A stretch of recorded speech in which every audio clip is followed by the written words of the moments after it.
जो UG scholars हैं उनको 50,000 और जो पीजी स्कॉलर्स हैं उनको 1 लाख मिल जाता है। मुझे लगता है एक सबको जिज्ञासा होगी कि इसको क्रैक करने के लिए, इस एग्ज़ाम के लिए क्या एक व्यवस्था है भारत में, कितने इंस्टीट्यूट हैं जो इसको लेके पीएचडी को लेके कोर्स ऑफर करते हैं। मिनिमम सैंपल साइज 30 तो होना चाहिए, 30 सैंपल साइज मिनिमम चाहिए। एक और आयुर्वेद में नया टर्म चलता है, मुझे नहीं पता कि वो क्यों चलता है, क्लिनिकल और नॉन क्लिनिकल। हम आयुर्वेदिक डॉक्टर मैक्सिमम क्या करते हैं, दवाइयाँ लिखते रहते हैं पेशेंट को, मैं आपको डॉक्यूमेंटेशन नहीं करता, तो हमारे पास रिसर्च पेपर्स ही नहीं है।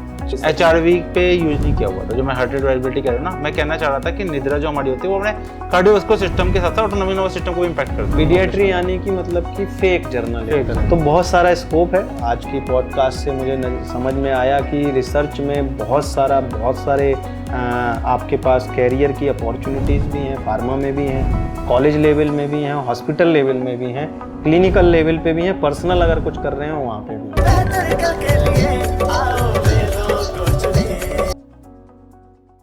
नमस्कार साथियों, आज मेरे साथ फिर से एक बार एक नई पॉडकास्ट में मौजूद हैं देश की एक विद्वान शख्सियत जो आयुर्वेद में MD और PhD हैं और रिसर्च के महारथी हैं, डॉक्टर अंकुर। नमस्कार, आपका स्वागत है वेदा 24x7 चैनल पर। और आज हमारे साथ डॉक्टर साहब जो डॉक्टर अंकुर हैं मौजूद हैं, तो हम लोग बहुत सारे चर्चाएं करेंगे एक ऐसे विषय पे जो आयुर्वेद में थोड़ा सा कठिन और जटिल माना जाता है और आज के नए दौर में बहुत आवश्यक है, तो रिसर्च के ऊपर जो है वो चर्चाएं करेंगे, हम लोग बातें करेंगे और आप सबको बताएंगे कि आयुर्वेद में रिसर्च का स्तर अब कहाँ पहुँच चुका है। और जो आयुर्वेद के ग्रेजुएट्स हैं, स्कॉलर्स हैं, जो MD स्कॉलर्स हैं या PhD स्कॉलर्स हैं, तो वो भी आज जान पाएंगे कि उसमें उनको क्या हेल्पफुल टूल और टिप्स मिलेंगे इस पॉडकास्ट में। तो डॉक्टर साहब उसके बारे में भी आप सबको गाइड करेंगे, अपनी लर्निंग और एक्सपीरियंस बताएंगे। तो डॉक्टर साहब, पहले तो एक छोटा सा आपसे संक्षिप्त परिचय आप जो हैं हमारे दर्शकों को दें कि all India institute of Ayurveda की आपकी जर्नी क्या रही, या जो आपने MD करी जो अपनी दिल्ली के तिब्बिया कॉलेज से, उसकी क्या जर्नी रही। तो पहले अपने छोटा सा एक परिचय दें। और नमस्कार दर्शकों, मैं डॉक्टर अंकुर कुमार तनवर हूँ। मैंने अपनी BMS UG और PG MD degree Ayurvedic and यूनानी तिब्बिया कॉलेज कोलबाग से की है और मेरी PhD all India institute of Ayurveda Sarita Vihar से हुई है, जो अभी 2024 में ख़त्म हुई है। अभी थीसिस सबमिशन चल रहा है मेरा उसका, और मेरा मैक्सिमम एक्सपीरियंस रिसर्च का ही रहा है। मैं चौधरी ब्रह्म प्रकाश नजफगढ़ इंस्टीट्यूट में भी 3 साल रिसर्च के में काम कर चुका हूँ। बहुत अच्छा। तो डॉक्टर साहब, बड़ा अच्छा लगा आपके बारे में जान के और मुझे उम्मीद है कि आपकी जो लर्निंग है, इतना एक वर्सटाइल एक्सपीरियंस है, तो रिसर्च के बारे में लोगों को बहुत कुछ आपसे सीखने को और समझने को मिलेगा। तो एक बड़ी जिज्ञासा है आजकल के, खास करके जो BMS करके बच्चे आते हैं, वो डरते हैं कि आयुर्वेद में जो रिसर्च का एक विषय नया जोड़ा है उसमें स्टैटिक्स, शायद स्टैट बोलते हैं। yes, तो वो स्टैटिक्स को लेके भी उनकी जो है कुछ कई सारी क्यूरियोसिटी भी हैं, जिज्ञासाएं भी हैं, और कई एक हवा सा भी है कि यार ये बड़ा कुछ कठिन सा नया टॉपिक जोड़ दिया गया है। तो इसके बारे में बताएं कि इसमें किसी बच्चे को अगर ये जब एंट्री लेनी हो MD में या MD के बाद PhD में, तो उसके लिए कितना कठिन है और क्या ऐसी चीज़ें हैं जो उसे अपनानी चाहिए। सर, अगर मैं स्टैटिस्टिक्स की बात करूं तो BMS के टाइम में भी अब उन्होंने NCISM ने रिसर्च और स्टैट्स का सब्जेक्ट इंक्लूड कर दिया है, और MD के टाइम में भी स्टैट्स पढ़ाई जाती है। और आजकल बहुत सारे टूल्स आ गए हैं जिसमें हम स्टैट्स को सीख सकते हैं, सॉफ्टवेयर्स आ गए हैं। एक्चुअली आयुर्वेद में हमारी दिक्कत क्या होती है, हम हैं आयुर्वेद के ग्रेजुएट्स, हमें आता है दोष, धातु, मल, इन पर रिसर्च करना, और जो स्टैटिस्टिशियंस होते हैं वो होते हैं मॉडर्न मेडिसिन के, तो वो हमारे कॉन्सेप्ट्स को अपने जो इम्प्लीमेंट नहीं कर पाते सही से, और वो हम समझा भी नहीं पाते हैं। तो अगर कोई आयुर्वेद का ग्रेजुएट स्टैट्स को समझ ले अच्छे ढंग से, क्योंकि वो सिंपल मैथमेटिक्स है, जैसे हम करते हैं 10th तक या हमने 12th तक मैथ्स की होगी, तो सिंपल वही है कैलकुलेशन। हमें बस समझना है हमें कहाँ वो इम्प्लीमेंट करनी है, दोष, धातु और मल को रिसर्च में कैसे यूज करना है। अगर हम उसको सही से कर पाए तो बहुत अच्छा कर सकते हैं। और रिसर्च का सब्जेक्ट भी इंक्लूड है अब तो सर MD में, और UG टाइम में, PhD में भी रिसर्च होती है, तो आप इन चीजों से सीख सकते हैं। और इसके क्या अभी रिसर्च कुछ BMS में भी आई है? हाँ सर, रिसर्च UG लेवल पे भी फाइनल ईयर में अब रिसर्च का सब्जेक्ट इंक्लूड हो गया है ताकि बच्चे समझ पाए। तो जो ये आजकल नया, एक्चुअल में बहुत सारे लोगों के लिए ये नई चीज़ है, खास करके जो पुराने पढ़ाने वाले लोग हैं या जो पुराने परंपरागत तरीकों से निकल के आयुर्वेद में आए हैं, या जो है जिन्होंने सिर्फ सिंपल हिंदी मीडियम करके आयुर्वेद में एंट्री ली है, सिंपल 12th करी और अपनी PCB से 12th करने के बाद सीधी एंट्री ले ली आयुर्वेद में। तो उनके लिए इसमें जो है क्या क्या ऐसा जो तरीका है जो उन्हें ध्यान रखने वाला हो, कि उन्हें ऐसी चीज़ें जो रिसर्च में खास करके जैसे आपने बताया कि यूजी में भी अब वो एंट्री लेवल हो गया है उसका, तो उसमें उन्हें क्या ध्यान रखना है, किस तरह से उस पर जो है काम करना चाहिए, और आगे वो इस तरह से कैसे तैयारी करें अपने यूजी लेवल पे जो उनके आगे पीजी में भी काम आए? सर अभी मिनिस्ट्री ऑफ आयुष की और CCRS की एक नई स्कीम आई है स्पार्क, जो यूजी स्टूडेंट्स को भी रिसर्च के लिए फंड देती है। स्पार्क ठीक है। मतलब अब यूजी के बच्चे भी रिसर्च के लिए फंड ले सकते हैं गवर्नमेंट से, और छोटी छोटी रिसर्च कर सकते हैं। ऐसे ऑब्जर्वेशन स्टडी हो गई, हमें देखना है कि आजकल मेल्स की या फीमेल्स की हाइट्स क्यों कम हो रही है, तो इसके ऊपर रिसर्च किया जा सकती है कि आयुर्वेद में उनको क्या इंटरवेंशन देके किया जा सकता है। Simple topic.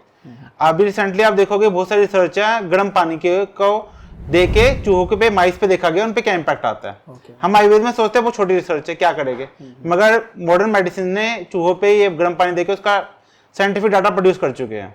तो ऐसे बहुत छोटे छोटे टॉपिक पे हम काम कर सकते हैं। तो मतलब आप कह रहे हैं कि रिसर्च को लेके एक स्पार्क करके टूल है, एक सर एक स्कीम है, तो ये CCRS से मिलती है। हाँ, इसमें 50,000 रुपए का फंड देते हैं, वो फंड देते हैं, छोटा सा एक फंड, छोटी रिसर्च के लिए, छोटी रिसर्च के लिए। जैसे आपने बताया कि चूहों पे गर्म पानी के ऊपर भी रिसर्च एक हुई, तो इस तरह की छोटी छोटी रिसर्च की किसी एक एनिमल पे या छोटी सी एक टेस्टिंग कर लें और उसके ऊपर क्या परिणाम आ रहे हैं, रिजल्ट आ रहे हैं, और उसको फिर वो अपने डॉक्यूमेंटेशन करके आगे तो ये यूजी वालों को भी मिलता है। यूजी वालों को भी मिलता है। ग्रेट।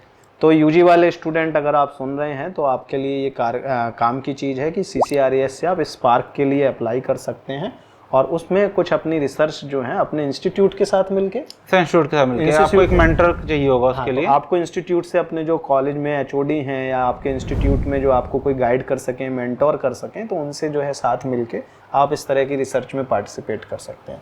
इसी से जुड़ा अब आगे का एक मेरा प्रश्न है कि MD जो स्कॉलर्स हैं उनके लिए रिसर्च में जो है क्या क्या ध्यान रखने वाली चीज़ें हैं जो PG में आ गए, तो उसमें कुछ ऐसी भी जो मैं सुनता हूँ कि उनको जो है पब्लिकेशन करना ज़रूरी है, या फिर जो है किसी इवेंट में जाके जो है उनको अपने पेपर प्रेजेंटेशन वगैरह करना ज़रूरी है।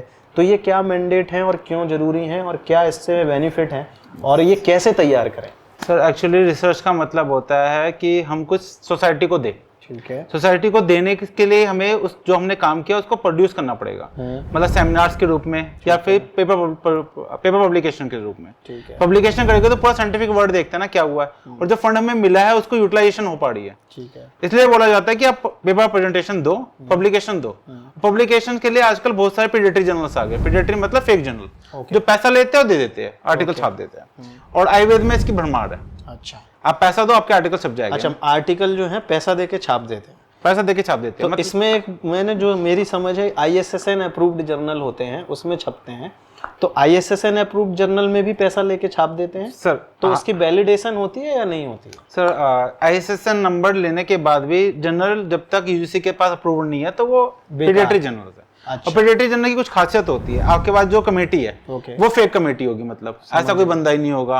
और जब आपके आर्टिकल्स ना आपने जैसे भेजा है वैसे ही पब्लिश हो जाए, कोई करेक्शंस भी नहीं हुए, सिर्फ पैसा दिया छप गया, मतलब पीडियाट्री जर्नल था। क्योंकि आप कहीं पब्लिकेशन के लिए आर्टिकल दोगे तो पीयर रिव्यू प्रोसेस होता है, मतलब आपके साथ वाले पीयर रिव्यू के बारे में जो सामान्य से लोग जो इसको सुने, तो पीयर रिव्यू बेसिकली कि उस एक कमेटी बनाई जाती है किसी भी जर्नल में और उसमें एक इंटेलेक्चुअल बोर्ड बनता है एक तरह से। Yes sir. जिसमें कई सारे अच्छे स्कॉलर्स इंक्लूड होते हैं, तो उसे पीयर रिव्यू करते हैं, यानी कि वो देखते हैं कि उस आर्टिकल में कोई खामी तो नहीं है, कुछ एड ऑन तो नहीं होना है, यही है। Yes sir. तो ये पीयर रिव्यू जर्नल्स जो होते हैं उसमें छपना चाहिए। Yes sir. और प्लस आपने बताया UGC अप्रूव्ड होना चाहिए। UGC अप्रूव आज का मैंडेट है PhD और PG के लिए UGC अप्रूव जर्नल। ओके, मतलब सिर्फ ISSN बस से अब काम नहीं चलेगा। ISSN हो गया, उसके बाद फिर UGC अप्रूव्ड होना चाहिए और वो जर्नल पीयर रिव्यूड होना चाहिए। पीयर रिव्यू तो मैक्सिमम बहुत सारे जर्नल सब हो भी रहे हैं, मगर UGC अप्रूवल लेना बहुत इजी प्रोसेस नहीं है। इजी प्रोसेस, उसके लिए थोड़ा टाइम लगता है। अगर आपका जर्नल अच्छा है, उसकी एडिटोरियल बोर्ड अच्छा है, आप पीयर रिव्यू भी कर रहे हो, तो आप UGC ना भी हो तो फिर एक जगह एक्सेप्ट किया जा सकता है। आपके में बोर्ड में अच्छे लोग होने चाहिए, ठीक है, जिनको सोसाइटी जानती हो। तो कोई ऐसा जो बहुत पॉपुलर जर्नल हो आयुर्वेद के लिए जिसमें लोगों को प्रयास करने के से मतलब कि फायदा हो या उसकी ज्यादा वैलिडेशन हो? सर जैम एक जर्नल आता है, journal of Ayurveda and integrative medicine, JAIM। ये वर्ल्ड आयुर्वेदा कांग्रेस फाउंडेशन है, उसके थ्रू पब्लिश होता है। और ये UGC अप्रूव्ड भी है, पबमेड में भी है। ग्रेट। तो ये सबसे बेस्ट जर्नल है आयुर्वेद का। ठीक है। और अभी रिसेंटली इसका ना साइटेशन स्कोर्स भी स्टार्ट हो गया इसका ओके, मिलना। तो इसमें जो है जो लोग पब्लिश कराएंगे वो ज़्यादा ऑथेंटिक, ज़्यादा ऑथेंटिक तो लेकिन सबके नहीं छप सकते। अब स्कॉलर्स तो बहुत सारे हैं, तो उनके लिए और ऐसे कुछ और नाम जो उनके काम के हों, जैम के अलावा भी आपको अगर कोई ध्यान में आते हैं? तो आयुर्वेद में जो अच्छे अच्छे जर्नल्स है, एक तो जैम हो गया, एक आईयू हो गया, आयु जो ITRA से छपता है जामनगर से, जामनगर से, उनका ITRA से। ओके ठीक है। एक NIA का आता है जर्नल ऑफ आयुर्वेदा, ओके, वो भी अच्छा जर्नल है। ठीक है। तो ये सारे वो जर्नल हैं जो पैसे नहीं लेते, नहीं ये पैसे बस नहीं आपकी लेते। क्वालिटी अच्छी होनी चाहिए, तो वो publish कभी कभार पब्लिकेशंस में ना सिर्फ 2 या 3 महीने लगते, सालों लग जाते हैं। हाँ। 5 6 महीने। तो ऐसे कितने पेपर पब्लिश कराने की जरूरत पड़ती है? सर PG मिनिमम 2 तो होने चाहिए। 2, मतलब अपनी 3 साल की पढ़ाई में उसे ऐसे 2 अच्छे ऑथेंटिक जर्नल्स में पब्लिश होना पब्लिकेशन चाहिए, और 2 ही प्रेजेंटेशंस होने चाहिए। 2 प्रेजेंटेशन साइंटिफिक किसी कॉन्फ्रेंस में या कॉन्फ्रेंस फिर में, जो वेरीफाइड कॉन्फ्रेंस हो, या जो किसी मिनिस्ट्री से सपोर्टेड हो, नेशनल या इंटरनेशनल, नेशनल या इंटरनेशनल कॉन्फ्रेंस हो।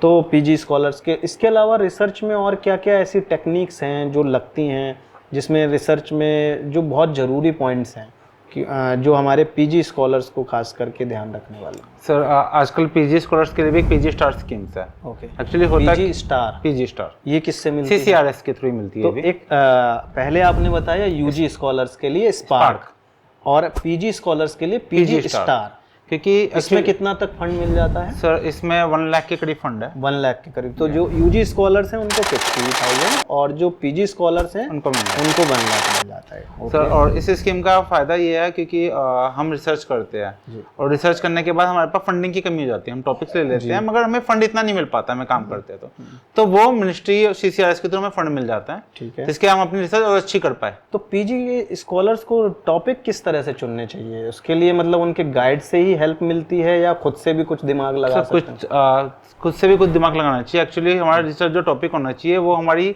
जो गैप्स है नॉलेज में उसको सर्च करके होते हैं। जैसे फॉर एग्जांपल अगर मैं आपको उदाहरण दूं कि पंचकर्म एक सब्जेक्ट है, पंचकर्म में अगर किसी व्यक्ति ने पीजी करनी शुरू करी है तो उसमें किस तरह का टॉपिक वो चुने जो काफ़ी इफेक्टिव हो? सर पहले आप ये देखिए पंचकर्म के लिए ट्रीटमेंट कौन कौन सी डिसीजेस में हम पंचकर्म को यूज कर सकते हैं। ओके, अगर कोई ऐसी डिसीज जो बहुत कॉमन है जिसमें पंचकर्मा की रिक्वायरमेंट है और किसी ने काम नहीं किया तो उसमें आप काम कीजिए। तो से फॉर एग्जांपल अगर मैं उदाहरण दूं ओबेसिटी, ओबेसिटी में एक उद्वर्तन करके हमारे यहाँ के कर्म किया जा सकता है, तो इस तरह से कुछ हम टॉपिक चूज कर सकते हैं। तो इसमें रिसर्च का क्या रोल है और स्टेट्स का क्या रोल है इसमें? सर आपने इसी टॉपिक में अगर आपने ओबेसिटी में उद्वर्तन करवाना है, ठीक है, तो आपको इसके लिए सैंपल साइज निकालना, कितने पेशेंट्स में करवाना है, ठीक है, तो ये हम डिसाइड करेंगे?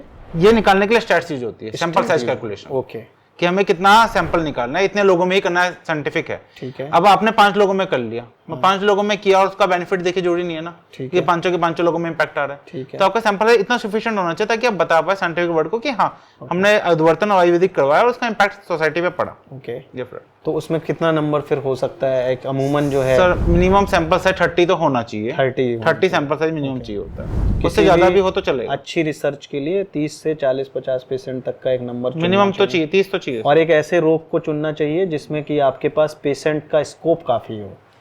सर ज्यादा या तो आपकी डिसीज ऐसी हो या फिर कोई मेडिकेशन नई फॉर्मुलेशन है उसको आप ट्राई करना चाहते हो, उसका पेपर पब्लिश करना, तो आप उसको भी चूज कर सकते हो। तो इसमें एक और आयुर्वेद में नया टर्म चलता है, मुझे नहीं पता कि वो क्यों चलता है, क्लिनिकल और नॉन क्लिनिकल। ओके, तो ये क्लिनिकल नॉन क्लिनिकल कोई ऑथेंटिक सा कोई टर्म है या जस्ट ऐसे ही हवा में आ गया? सर देखो क्लिनिकल नॉन क्लिनिकल कुछ नहीं होता, हम सब ग्रेजुएट है BMS के बाद, सब डॉक्टर्स हैं, तो सबके निशन, मेरा भी वही मानना है, सबके निशंस है जी। बस ये क्लिनिकल नॉन क्लिनिकल हो गया एकेडमिक पर्पज से, जब हम टीचिंग फील्ड में जाते हैं तो ठीक है। कुछ सब्जेक्ट होते हैं इसमें हम प्रैक्टिस नहीं करते, सिर्फ एकेडमिक में टीचिंग करते हैं। अच्छा। और कुछ में हम प्रैक्टिस भी करते हैं और टीचिंग भी करते हैं। फॉर एग्जाम्पल अगर कुछ, जैसे पंचकर्मा का सब्जेक्ट हो गया आपका, ये क्लिनिकल है, क्लिनिकल कहलाता है। जैसे क्रिया शरीर हो गया, संहिता हो गया, नॉन क्लिनिकल कहलाता है, मगर इनके भी आजकल ओपीडी चलती है। वही मैं कह रहा हूँ, शरीर क्रिया या इनको जो वो बस सिर्फ कहने में हो गया, प्रैक्टिकली एक तरह से मुझे नहीं लगता। मगर आजकल हर इंस्टीट्यूट्स में इन सब के, इन टॉपिक्स के भी, इन डिपार्टमेंट्स के भी ओपीडीयां चलती है। जैसे अगत तंत्र है, कई लोग इनकी भी ओपीडी चलती है। कई लोग कहते हैं कि ये नॉन क्लिनिकल है, लेकिन मुझे तो उसमें ज्यादा क्लिनिकल कुछ और नजर ही नहीं आता, क्योंकि वो एक तरह से ड्रग्स से रिलेटेड, टॉक्सिसिटी से रिलेटेड हो। हाँ, अगत तंत्र के क्लिनिक सब हो जगह पे, आप साउथ साइड जाओगे तो वहाँ पे इनके विश्व चिकित्सा के नाम से क्लिनिक चलते हैं। तो मतलब ये क्लिनिकल नॉन क्लिनिकल सिर्फ हवा में है, कुछ लोगों का फैलाया हुआ तुर्रा कह सकते हैं, ये बेसिकली हकीकत कुछ भी नहीं है। ये मैं तो ये कहूँगा सर सब क्लिनिशियंस है, सब क्लिनिक्स ऑब्वियसली, BMS और पीजी करने के बाद तो वो और सुपर स्पेशलिटी की ओर बढ़ गए ना, मतलब आप उस सब्जेक्ट के थोड़े महारती हो जाते हैं। तो हमने यूजी समझा, पीजी समझा, अब पीएचडी, क्योंकि इसके बारे में जानकारी भारत में बहुत लिमिटेड लोगों के पास है और आयुर्वेद में बहुत ही गिने चुने स्कॉलर्स हैं आज की डेट में मुझे लगता है। और आपने भी जो है ऑल इंडिया इंस्टीट्यूट से डॉक्टर साहब ने जो है ये क्वालिफिकेशन की, डिग्री कंप्लीट करने की ओर हैं बिल्कुल, पीएचडी अपनी। और इसके बारे में ये बताएं कि आपका कैसा एक्सपीरियंस रहा जब आप इस एकेडमिक में गए, क्योंकि शायद आपका पहला बैच था इस इंस्टीट्यूट का, पीएचडी का। और दूसरा कि किस तरह से अगर कोई तैयारी करे पीएचडी को लेके, उसको तैयारी क्या करनी चाहिए? सर देखो, जब हम यूजी के बाद पीजी लेवल में तैयारी करते हैं तो उसमें हमारे पास सारे सब्जेक्ट्स कॉमन होते हैं, हमें सारे सब्जेक्ट पढ़ने पड़ते हैं। पीजी में एमडी में आपको क्रिया भी पढ़ना है, एमडी या एमएस की, अगर एमडी या एमएस की बात करें। और जब आप पीएचडी में आते हैं, पीएचडी में जो आपका क्वेश्चनर बनता है, जो पेपर होता है, उसमें 50% आपका होता है रिसर्च स्टैट्स और 50% होता है आपका सब्जेक्ट जिसमें आपने पीजी किया।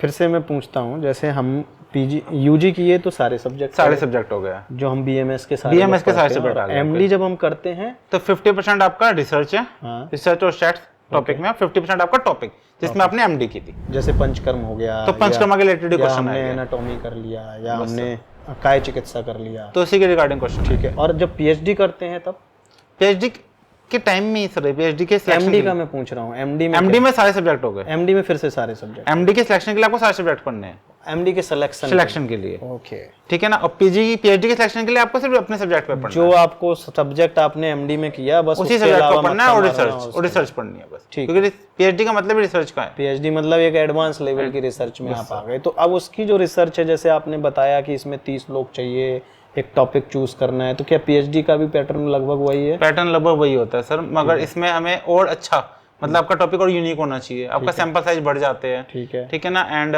आपके जो रिसर्च है वो भी थोड़ा एडवांस लेवल की चली जाती है, मतलब और रिफाइन हो गया, एडवांस लेवल पे चले गए आप।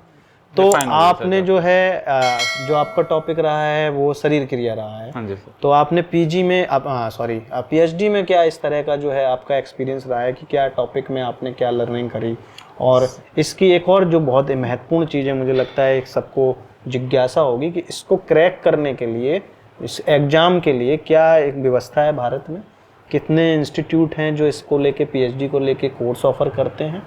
और इसमें पार्टिसिपेट करना है, अगर किसी को करना है तो डायरेक्ट तो मुझे नहीं लगता कहीं एडमिशन होता है पीएचडी में, नहीं सर, उसके लिए एग्जाम ही आपको एग्जाम ही देना पड़ता है। तो वो किन किन इंस्टीट्यूट में है? भारत में लगभग कितनी सीट्स होंगी, कितने जगहों पे? मैं कुछ मेन इंस्टीट्यूट्स के नाम बता रहा हूँ। All India institute of Ayurveda है, वहाँ से पीएचडी होती है, सरता बिहार में। एक एनआईए है जयपुर में, उससे होती है। एक आईटीआरए जामनगर, आईटीआरए जामनगर, ठीक है। एक बीएचयू है, ये मेन इंस्टीट्यूट है, नेशनल इंस्टीट्यूट, भारत में 4 नेशनल इंस्टीट्यूट जिनसे पीएचडी होती है, जहाँ से पीएचडी। कुछ प्राइवेट यूनिवर्सिटीज भी करवाती है सर, ठीक है ना। और कुछ गवर्नमेंट कॉलेज भी है प्राइवेट गवर्नमेंट के जो करवाते हैं स्टेट बाई, और ये नेशनल इंस्टीट्यूट है जहाँ से करना अच्छा माना जाता है। तो इनके लिए एग्जाम होता है? सबके लिए एग्जाम होता है सर। तो ये आपने जब पीजी कर ली अपनी, आपने एमडी या एमएस कर लिया और उसके बाद फिर आप पीएचडी का एग्जाम देते हैं, तो ये पता कैसे चलता है? जैसे पीजी के लिए नीट वगैरह टाइप के कुछ एग्जाम होते हैं, इसके लिए भी कुछ वही एग्जाम? इनके हर कॉलेज के अपनी यूनिवर्सिटी के अपने अलग से एग्जाम इंडिविजुअल होते हैं, कंबाइंड एग्जाम नहीं। इसमें कोई सोर्स सिफारिश का कोई सिस्टम नहीं है, आपको बस उस एग्जाम को क्रैक करना है और इंटरव्यू होता है, फिर इंटरव्यू होगा, फिर उसके बाद सीट।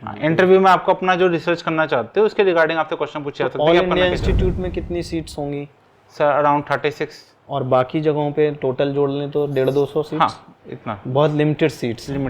तो भारत के एक लिमिटेड शख्सियत हैं जो बहुत कुछ एक स्पेशल करके आए हैं हमारे साथ, तो सौभाग्य हमारा कि हम इसमें चर्चा कर रहे हैं। दूसरा, इसमें एक और चीज़ बताइए कि खर्चा क्या आता है?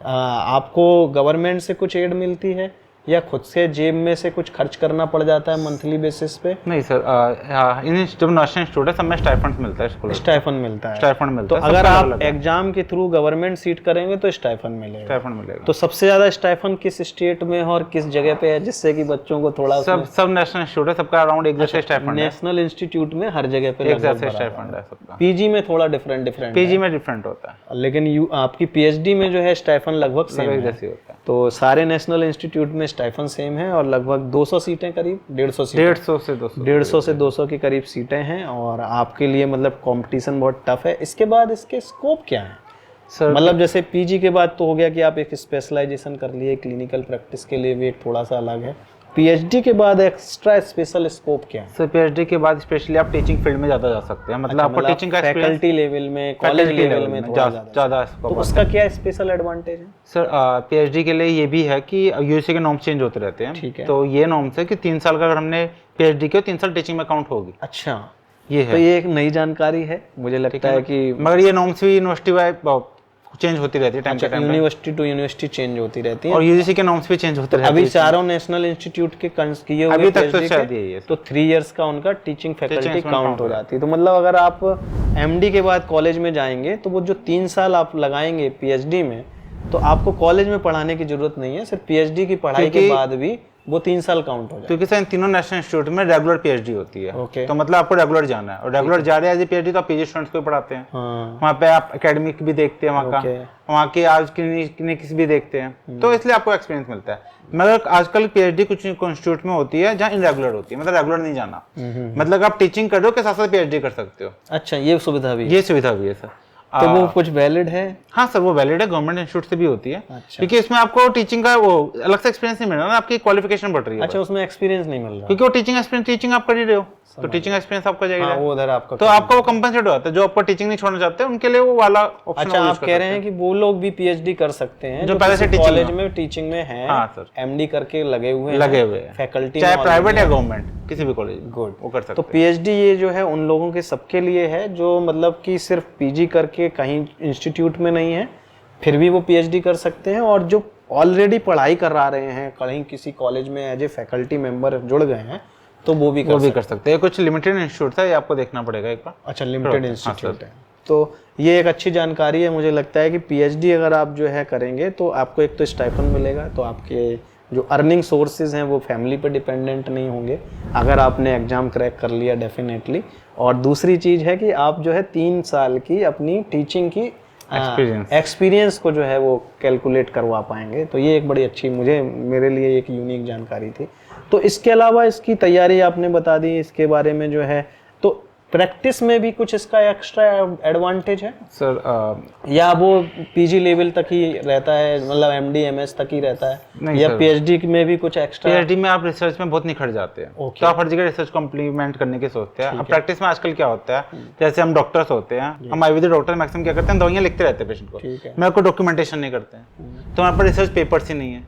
अगर हम पीएचडी के बाद उस रिसर्च को वहाँ इम्प्लीमेंट कर सकते हैं, केस स्टडी पब्लिश कर सकते हैं अपने, तो वो क्योंकि आयुर्वेद काम करता है, लेवल पे सही किए हुए मरीजों की केस स्टडी में आप और एडवांस लेवल पे जा सकते हैं, आप नेशनल इंटरनेशनल लेवल पे प्रेजेंट कर सकते हैं। क्योंकि सर हमारा आयुर्वेद काम करता है, हमें पता है, मगर और सोसाइटी को डॉक्यूमेंट्स चाहिए ना प्रूफ करने के लिए। हमारे जो डॉक्यूमेंट ये संहिताएं हैं, ये भी उस जमाने के दौर की लिखी हुई संहिताएं हैं, लेकिन आज के दौर के हिसाब से इनको रिवैलिडेट करने की जरूरत है ना, वो रिसर्च है, वो रिसर्च ऑब्वियसली कि एक अनुसंधानित किया हुआ सामान है, उसको और नए तरीके से निखारने की, उस जो भाषा जो आज के दौर में चलती है उसमें समझाने और बताने की और लिपिबद्ध करने की जरूरत। तो जैसे हम देखते हैं सॉफ्टवेयर अपडेट्स मांगते हैं जी, वैसे इनको भी तो अपडेशन चाहिए। बिल्कुल बिल्कुल, वो अपडेशन रिसर्च के थ्रू, वो रिसर्च के थ्रू। तो रिसर्च में एक बहुत सारी बातें कही जाती हैं कि आजकल रिसर्च तो ऐसे ही जस्ट कहानियों में हो जाती है, कॉपी पेस्ट चलता है, तो क्या ये वाकई में चलता है या अब काफ़ी लिमिटेड है? सर अगर आप अच्छे से करना चाहें तो रिसर्च बहुत अच्छा है, अगर आप करोगे इम्प्लीमेंट तो आपको खुद इम्प्रूवमेंट आएगी। ठीक है, आपको दिखेगा ना आपकी रिसर्च काम कर रही है तो आप और अच्छे ढंग से करते हैं जी। तो आजकल ऐसा नहीं है कि हर जगह कॉपी पेस्ट भी हो रहा है, लेकिन बहुत लिमिटेड लेवल पे और कुछ ही जगहों पे हो रहा है। पीएचडी में तो शायद ये गुंजाइश बिल्कुल भी नहीं है, रेयर ही है, वहाँ पे आपको अपना मत्था मारना है, दिमाग लगाना है, कुछ यूनिकनेस लेके आनी है। इसके अलावा रिसर्च में और क्या स्कोप है? एक तो हो गया कॉलेज लेवल पे, हो गया कि आप फैकल्टी लेवल में जा सकते हैं। सर आजकल जो बड़ी बड़ी कंपनियां जैसे डाबर हो गए, वैद्यनाथ हो गए, इनको भी तो रिसर्च चाहिए ना, फार्मा रिसर्च में, फार्मा रिसर्च इनके लिए रिसर्च में एक तरह से अगर आप पीएचडी है, आप रिसर्च का एक्सपीरियंस, तो वो डेफिनेटली आपको प्रेफर करेगा ना लेने के लिए।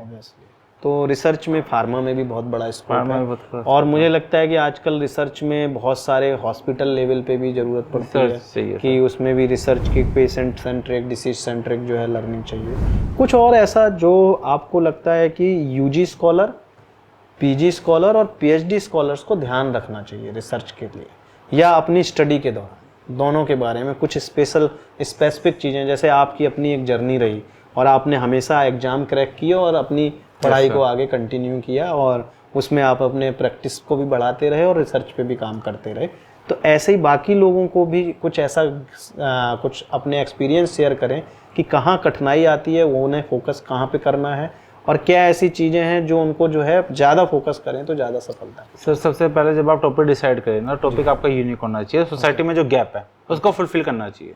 अगर आप वो फुलफिल नहीं कर पाए सोसाइटी को कुछ दे ही नहीं रहे हैं। तो जैसे आप अपना ही अगर उदाहरण दें कि फिजियोलॉजी में आपने क्या ऐसा गैप आइडेंटिफाई किया अपना, कि शरीर क्रिया में आपने कैसे उसको चयन किया तो उससे जो ज़्यादा बेहतर साइज। सर जैसे मेरा जो टॉपिक था वो स्लीप के ऊपर था, स्लीप के ऊपर निद्रा पे था। निद्रा में इंसोम्निया पे जटामासी चूर्ण का इम्पैक्ट देखना था, हार्ट रेट पे, वेरिएबिलिटी के ऊपर। ठीक है। तो पहले भी किसी ने जटामासी को यूज नहीं किया हुआ ये आपका पीएचडी का टॉपिक था। तो इस पे जटामांसी पे पीएचडी लेवल पे ज्यादा कोई रिसर्च HRV पे यूज नहीं किया हुआ था। जो मैं हार्ट रेट वेरिएबिलिटी कह रहा हूँ ना, मैं कहना चाह रहा था कि निद्रा जो हमारी होती है वो अपने कार्डियोवास्कुलर सिस्टम के साथ साथ ऑटोनॉमिक नर्वस सिस्टम को इम्पैक्ट करती है, ऑब्वियसली। उसके लिए रिसर्च करनी थी। तो हमें ये वैलिडेशन भी करना था और उस स्पेसिफिक दवाई का यूज भी देखना था कि वो कितनी, क्योंकि जटामासी बताया कि निद्रा जनन है, मतलब वो निद्रा को शांत करेगी। अगर निद्रा शांत हो रही है तो ऑटोनॉमिक नर्वस सिस्टम भी शांत हो रहा है क्या? जी। वो भी बैलेंस में आ रहा है क्या? अगर वो बैलेंस में आ रहा है तो मतलब इन दोनों का एसोसिएशन भी है। जी। तो वो आप वैलिडेट कर पाए। ये मैं वैलिडेट। तो आपके कितने मरीजों पे ऐसी स्टडी रही? सर मेरा around 500 sample size. 500 sample size, वाह। तो अब ये जो है आपने एक ऑथेंटिक रिसर्च अभी पब्लिश नहीं हुआ है सर, पब्लिश होने में मतलब जल्दी ही आने वाली है। कितना समय होगा उसमें? सर मेरा पेपर गया हुआ है अभी जी। तो अभी देखते तो अगले एक आध दो कुछ महीने में आ जाएगा। मैंने कहा ना 6 महीने 7 साल भी लग मतलब वो जाते हैं, डिपेंड कर जाता है। बहुत तो इसको जो है ये कैसे आती है, इसमें हमारी ओर से हम क्या एफर्ट डाल सकते हैं और इसके अप्रूवल कहाँ से होते हैं, कैसे होते हैं? कि स्टडी के लिए जी, स्टडी कैसे पब्लिश होने में उसमें क्या, जैसे आपने बताया 6 महीने भी लग जाते हैं सर? ये तो नेचुरल टाइम है। अगर अच्छा जर्नल लोगे तो आप जर्नल की गाइडलाइंस। अच्छा, जर्नल के लिए आप जो जर्नल के लिए ओके, समझ ये तो पब्लिश करने में जो टाइम लगता है। जी जी। अगर आप पीडियाट्री में छापोगे तो पैसे देते छप गया, मगर वो फायदा नहीं है ना। तो अगर आपको दुनिया को दिखाना है तो आपको अच्छे पीडियाट्री यानी कि मतलब कि फेक जर्नल एक तरह से, जो मतलब जर्नल तो हैं लेकिन उनकी कोई वैलिडेशन नहीं है। जी जी, ग्रेट। मैंने कहा था सब जर्नल्स ऐसे होते हैं, वो बहुत जर्नल्स आजकल सिर्फ पैसा बनाने के लिए आज के टाइम में। तो बस चलते चलते मुझे लगता है कि बहुत के काम के कुछ पॉइंट्स आज के इस पॉडकास्ट में लोगों को मिले होंगे, खास करके जो आयुर्वेद के स्कॉलर्स हैं उनके लिए काफ़ी काम की चीज़ें होंगी, और उन लोगों के लिए भी जिन्हें लगता है कि आयुर्वेद मतलब कि सिर्फ चूरन, चटनी, पुड़िया या किसी खरल में घोंट के बना के आपके सामने प्रस्तुत कर दी गई कोई चीज़ है, तो ये वहाँ तक सीमित नहीं है। आज के दौर में इसमें काफ़ी एडवांसमेंट आए हैं, नई नई चीज़ें, बहुत सारी नई। सोचिए जटामांसी की एक हम हार्ट रेट के ऊपर भी देख रहे हैं कि उस पर क्या इफेक्ट आ रहा है और नींद में वो किस तरह से इफेक्ट कर रही है, और 1-2 मरीजों पे नहीं 500 मरीजों के ऊपर जो है ट्रायल करके सक्सेसफुली जो है उन्होंने वर्किंग कर दी। तो इसमें चलते चलते बस ये और बताएं कि कुछ स्कॉलर्स को और विशेष क्या ऐसा अपने कैरियर को लेके फोकस करना चाहिए, इवन यूजी पीजी किसी भी तरह के, तो उनको सबसे ज़्यादा क्या फोकस करना चाहिए, फोकस किस तरफ होना चाहिए? सर आपका क्लिनिक्स के प्रति ज़्यादा फोकस होना चाहिए। क्लिनिकल पार्ट पे। क्लिनिकल पार्ट अगर आपका स्ट्रॉन्ग है तो आप रिसर्च भी अच्छी कर पाओगे। ओके। क्योंकि हमारा क्या होता है, हम एकेडमी की तरफ चले जाते हैं, और आयुर्वेद में क्या है, मैक्सिमम क्या होता है, स्कॉलर्स के जाते हैं सिर्फ पैसा चाहिए उनको, गवर्नमेंट जॉब मिल जाए। ओके। उन्होंने MD कर लिया, उसके बाद दोबारा क्लिनिक्स पे चले गए। अच्छा। मतलब MD और PhD का मतलब एकेडमिक्स की तरफ ज़्यादा जाए, ओके। मगर उसके बाद भी आप क्लिनिक की तरफ चले गए, मतलब आपने वो सारा एक्सपीरियंस खराब कर दिया। तो मैं ये चाहता हूँ आप जिस फील्ड में जाओ तो उसमें अच्छे से करो। अगर आप टीचिंग करना चाहते हो टीचिंग में जाओ अच्छे से, अगर आप क्लिनिक पे जाना चाहते हो क्लिनिक्स पे अच्छे जाओ। क्लिनिक मुझे लगता है टीचिंग वाले लोग भी जो अगर जाएं तो उनको अपनी प्रैक्टिस में क्यों टच खराब करना है? नहीं सर, मगर आप सिर्फ प्रैक्टिस ही करो फिर वो छोड़ दो, वो भी अच्छा नहीं है ना। मतलब फोकस होना चाहिए, फोकस होना और क्लिनिकल जो आप कह रहे हैं कि अगर टच में रहते हैं तो वो ज़्यादा इफेक्टिव है। और अगर आपने रिसर्च का एक्सपीरियंस लिया तो उसे अपनी प्रैक्टिस में यूज भी तो करो ना सर। वही है कि रिसर्च आपने कर ली, आपने 3 साल अपनी लाइफ के दिए, उस 3 साल को यूटिलाइजेशन के लिए कुछ टाइम और क्लिनिक का आपने करने के शुरू करने के बाद 2 रुपए भी का रिसर्च नहीं किया या एक कागज भी नहीं लिखा तो फिर वो वेस्ट है बस। जी। तो इतनी मेहनत जो आपने किया 3 सालों में, तो क्या यूटिलाइज रहेगी सर? सोसाइटी को तो कुछ नहीं मिला ना रिसर्च का। तो बहुत सारा स्कोप है। आज की पॉडकास्ट से मुझे समझ में आया कि रिसर्च में बहुत सारे आपके पास कैरियर की अपॉर्चुनिटीज़ भी हैं, फार्मा में भी हैं, कॉलेज लेवल में भी हैं, हॉस्पिटल लेवल में भी हैं, क्लिनिकल लेवल पे भी हैं, पर्सनल अगर कुछ कर रहे हो वहाँ पे भी तो हर जगह है। तो एक बहुत काम की चीज़ है, और सबसे बड़ी चीज़ है जो हमारे ये ग्रंथ जिनके वजह से हम हैं, जिनको हम मानते हैं, इनके सिद्धांतों का पालन करते हैं, इनको एक ऑथेंटिक आज की भाषा में, जिस भाषा में दुनिया समझ रही है, जिस भाषा को उन्हें एक्सेप्टेंस है, उस भाषा में हम इसको डॉक्यूमेंट कर पाएंगे। वही रिसर्च है। वही रिसर्च है। तो ये बहुत ही नोवेल काम है, और मुझे लगता है कि जितने ज़्यादा से ज़्यादा लोग इस काम में आए उसमें जो है आगे आएँ और हमारे देश की आयुर्वेद का भी उत्थान होगा और इसकी वैलिडेशन भी काफ़ी बढ़ेगी। और डॉक्टर अंकुर इसमें लगातार लगे हुए हैं और कई अपने जीवन के वर्ष बिता चुके हैं, तो इनको भविष्य के लिए आपको बहुत बहुत शुभकामनाएं। और आज का आपने जो समय निकाला हमारे दर्शकों के लिए इस अनूठे विषय पे बोलने के लिए आप आए, उसके लिए बहुत बहुत धन्यवाद। Thank you sir. नमस्ते।